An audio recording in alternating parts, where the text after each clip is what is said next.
Bonjour Bonjour. et bienvenue, merci de nous retrouver pour cette hebdo du repère spécial Intermot, et oui, le salon international. À la vôtre. À la vôtre, Chin, ouais, on va vous expliquer. Première actu, est-ce qu'il faut encore en parler? Ça a été le teasing pendant au moins des mois et nous l'avons déjà dévoilé dans une vidéo. C'est la fameuse Hornet CB 750. Suivi par une sportive, pas n'importe laquelle, une édition spéciale en toute petite série limitée. Et puis, Cologne, c'est en Allemagne quand même, il fallait qu'on fasse honneur à une marque allemande avec Orex. Et oui, avec la Regina, comme la pizza. Voilà, allemand-italien. Et puis, il y avait plein de surprises en roadster, en trail et notamment une Zundap. Et oui, cette fameuse marque historique que l'on a vu un peu disparaître et qui réapparaît, il fallait aller la chercher là, celle-là. Et puis bon, c'est bien beau d'avoir des motos, mais encore faut-il pouvoir les transporter. Et on a trouvé une petite caravane qui était super sympa et qui vient juste de sortir. Et oui, spécial Intermode du début jusqu'à la fin. Là, on vous a cité les 5 actus les plus importantes. Il y en a 16 dans notre listing. Donc bon ça va petit aller déj. très vite et il y en a des biens même à la fin. Allez, Sans c'est blague. parti.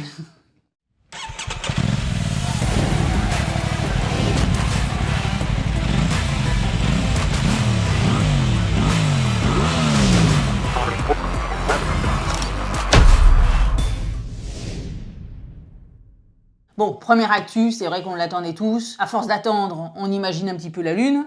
Donc, bien sûr, il y en a qui aiment, il y en a qui n'aiment pas ou qui sont déçus. Mais enfin bon, au niveau des caractéristiques, elle ne déçoit pas puisque c'est un bicylindre en ligne de 755 cm3, 91,7 chevaux, 75 Nm de couple.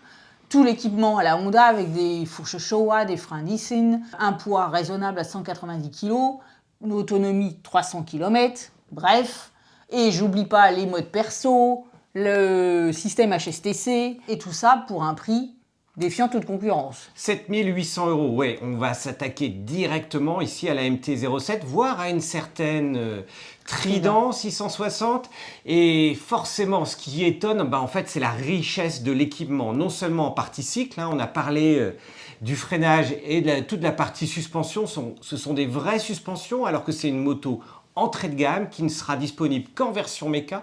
C'est aussi le moyen d'alléger la moto à 190 kg, mais du coup un rapport poids-puissance super intéressant, d'autant plus qu'elle sera disponible en version A2. On vous en dit pas plus, dès Intermot, le jour même d'Intermot, on vous a publié la vidéo très longue sur le sujet. On vous la met en lien. On vous la met en lien à retrouver sur le site tout de suite. Bon allez, direction l'Angleterre. Eh oui. My name is... Bond. James Bond. Et oui, du coup on attaque aujourd'hui avec le vodka martini avec la petite olive, le cocktail spécial James Bond, forcément, parce qu'on parle de Triomphe. Et du modèle, pas unique, mais 60 modèles dans le monde, c'est vraiment pas beaucoup. Mais c'est bien sûr en rapport avec les 60 ans de James Bond. De l'agent de Sa Majesté 007. Et oui, donc Triomphe, comme d'habitude, nous a habitués à faire beaucoup de séries limitées, notamment avec des partenariats. On se rappelle des guitares dernièrement, voire des montres. Là, c'est avec le film, la saga James Bond, sur base en fait d'une moto que l'on connaissait, la sportive. La Speed Triple 1200 RR. Et franchement, elle est belle. Ouais. D'habitude, les séries limitées, n'est-ce pas, Lamborghini haute, je suis bon.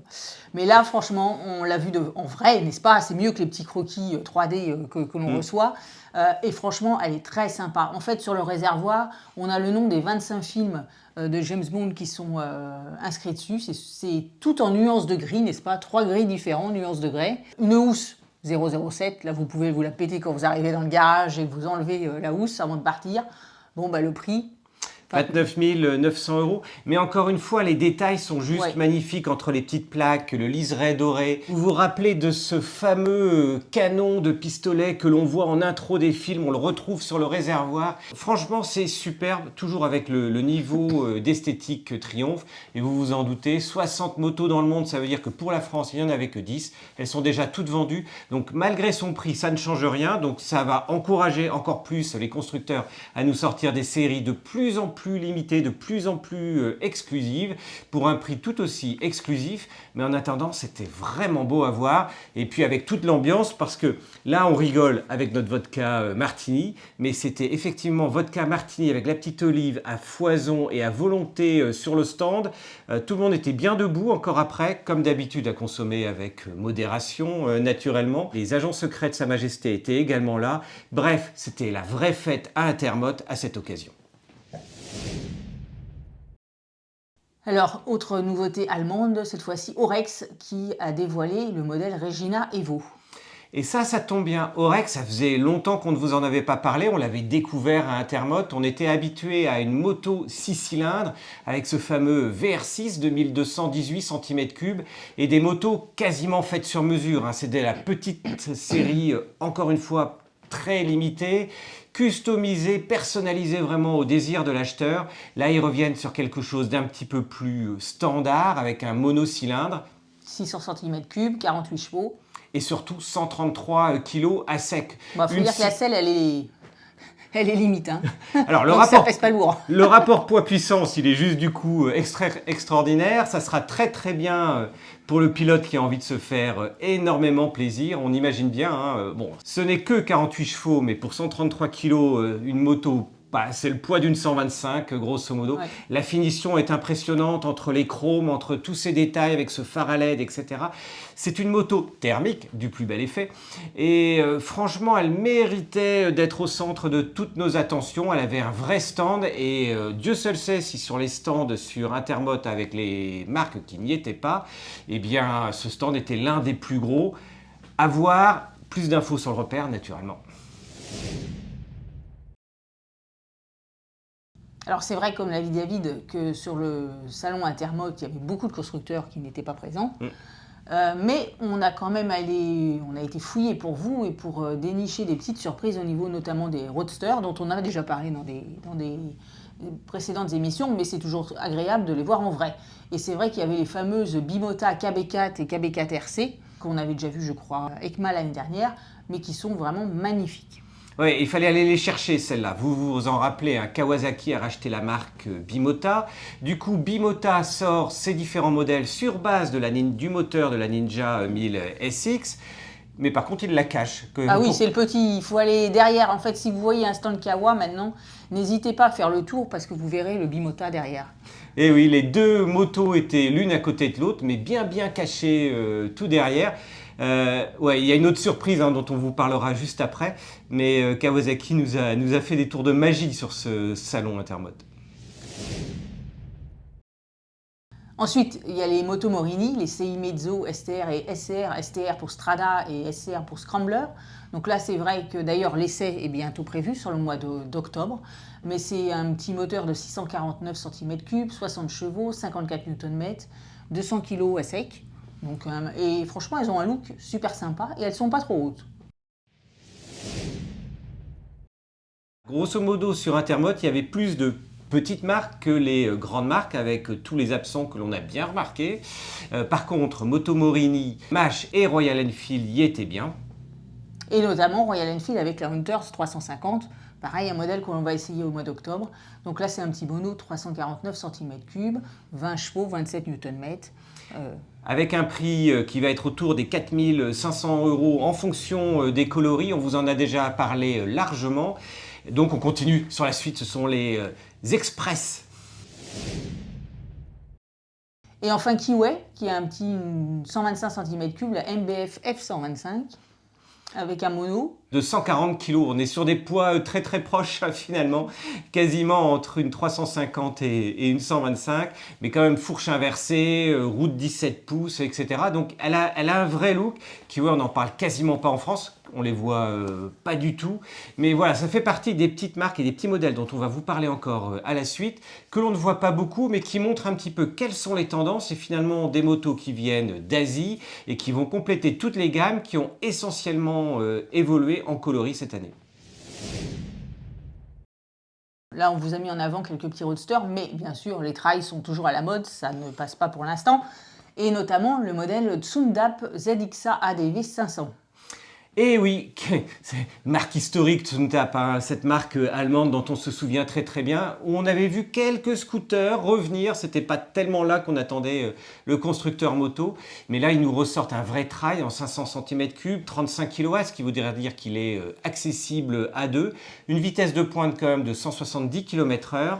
18 litres de réservoir et une selle à 800 mm, ce qui est plutôt bas pour un trail. Et ça, c'est plutôt les bonnes nouvelles de tous ces trails à deux en fait qui sont en train d'arriver, de là où on ne les attendait pas, mais qui vont bien compléter toutes les gammes actuelles qui se sont déjà bien élargies.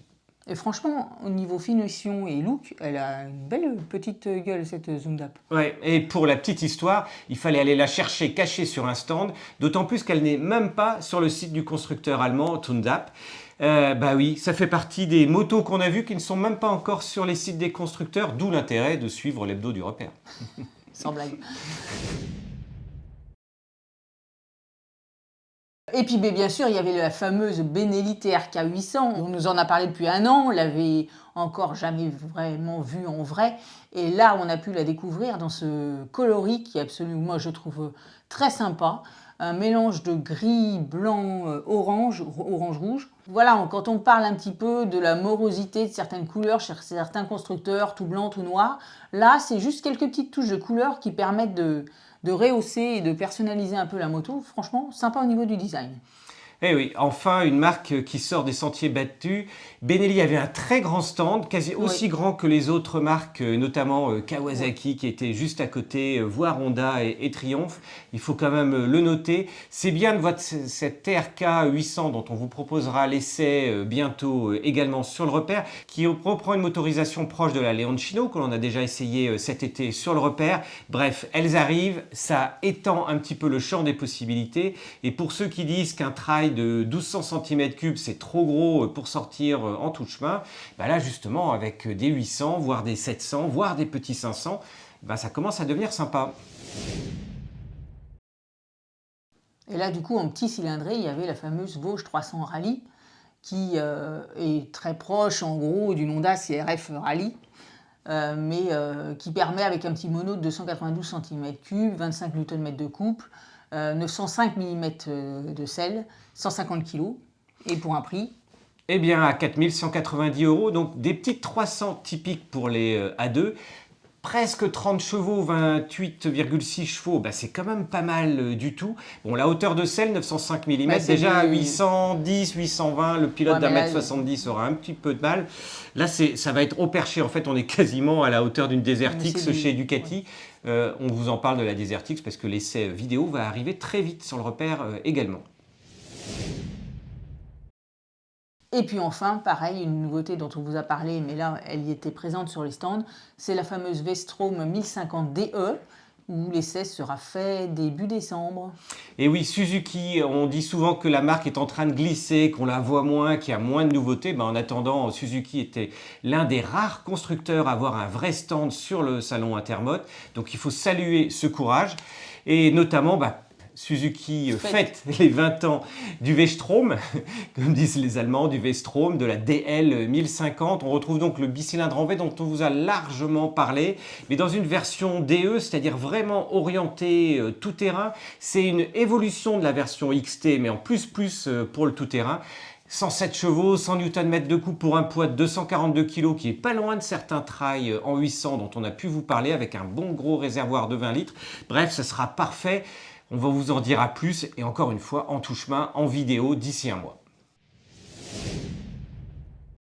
Et puis bon, l'électrique quand même, et notamment, ça c'est, on voit, c'est nouveau, c'est que les trails électriques arrivent. Et oui, avant, il n'y en avait pas, hein. Tout simplement c'était les gros Roadsters, aussi bien chez Energica que chez Zero Motorcycle.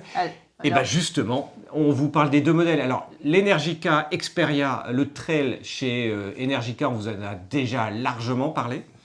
Donc c'est 102 chevaux, 115 Nm de couple. Bon, ce qui est important en électrique, c'est l'autonomie. 222 km d'autonomie, c'est celle qui est quasiment la plus grande autonomie du moins sur le papier. Et on avait fait un essai, effectivement, Paris-Honfleur, d'une traite, etc. Bon, pas la vitesse maxi possible, en l'occurrence, sur ce modèle. Mais en attendant, le problème de ces gros trails, c'est un petit peu leur poids, 260 kg, et puis leur prix. 30 700 € avant les subventions. Enfin bon. ça pique un tout petit peu. Et du coup, ben, on ne s'attendait pas. Donc, c'est une vraie nouveauté de l'année. Et l'autre à laquelle on ne s'attendait pas, eh bien, chez juste le concurrent historique quand même, le constructeur américain Zero Motorcycle avec sa DSR X. Et là, donc c'est le moteur Z-Force, 100 chevaux, 125 Nm de couple, 172 km d'autonomie, 247 kg, donc on est très proche des caractéristiques de l'Energica, et pour un prix de 26 775 €. Donc c'est plus raisonnable, plus accessible pour de l'électrique. Elles sont très très bien finies toutes les deux. Il y avait un très très joli coloris, on parle peu des coloris verts, mais un vert années 60 du plus bel effet sur la Zero. Ça peut intervenir dans votre choix. Elle a une jolie gueule qui est dans la lignée de la petite sportive Zero que l'on avait essayé l'année dernière. Et du coup, puisqu'on est dans ce petit segment électrique très rapide, bien, une nouveauté chez un constructeur électrique que l'on n'attendait pas avec Sa Majesté. Et ben c'est Triumph qui a dévoilé la TE01, sa nouvelle moto électrique. Et oui, ce fameux très gros roadster qui nous promet un 0 à 100 km/h en moins de 4 secondes avec 172 chevaux. Ça va pulser. Là, on est encore sur le modèle prototype, mais un prototype qui n'est pas juste une maquette en bois. On a déjà vu des maquettes en bois sur le salon Intermot. Là, non, elle est très belle, elle est sympa. Elle est belle, elle est surtout roulante, ça veut dire qu'ils ont fait déjà de vrais essais sur circuit. Bah, maintenant, on n'y reste plus qu'à attendre encore un petit peu plus de détails techniques.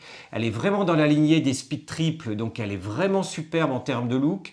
Franchement, de l'une des motos électriques du marché, elle est vraiment très très chouette. Il ne reste plus qu'à l'essayer, voir ce que ça donne et puis attendre que le modèle arrive en série.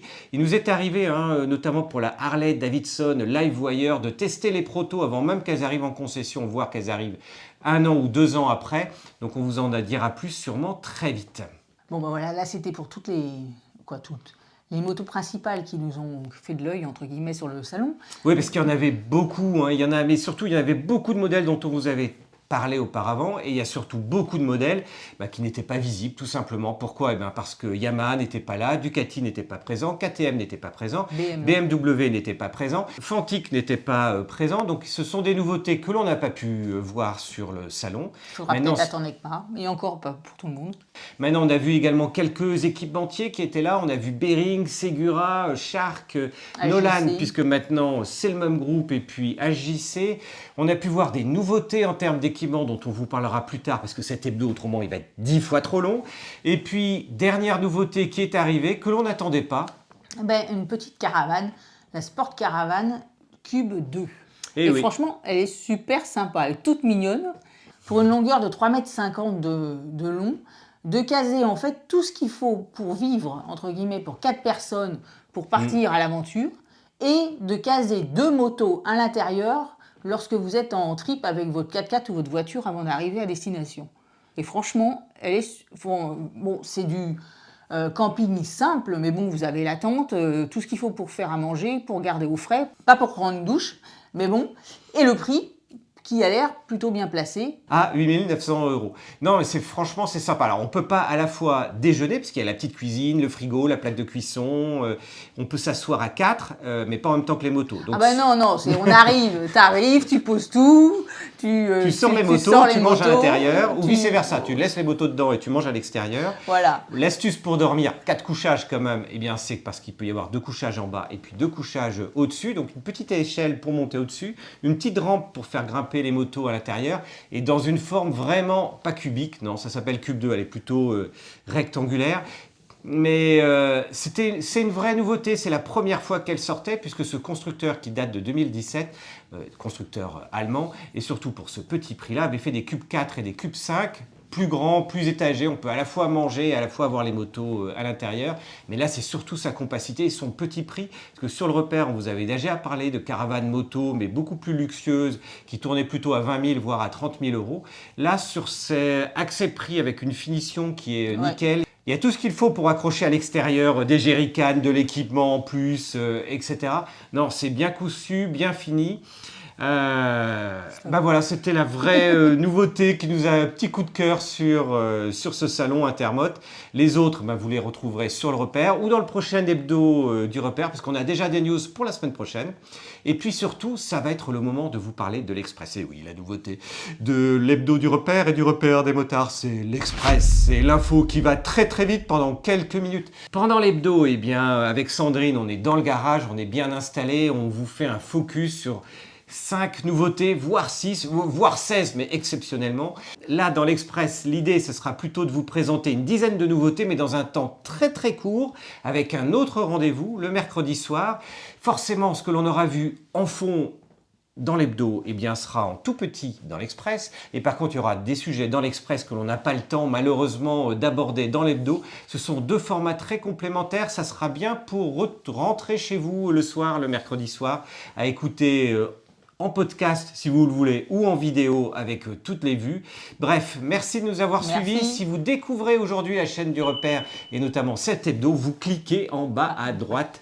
Un petit pouce vers le haut, un commentaire si vous avez aimé cette visite et puis on vous dit à très vite pour plein d'essais, un nouvel hebdo, l'Express et puis très rapidement ECMA pour encore plus de nouveautés. Allez, à salut, ciao.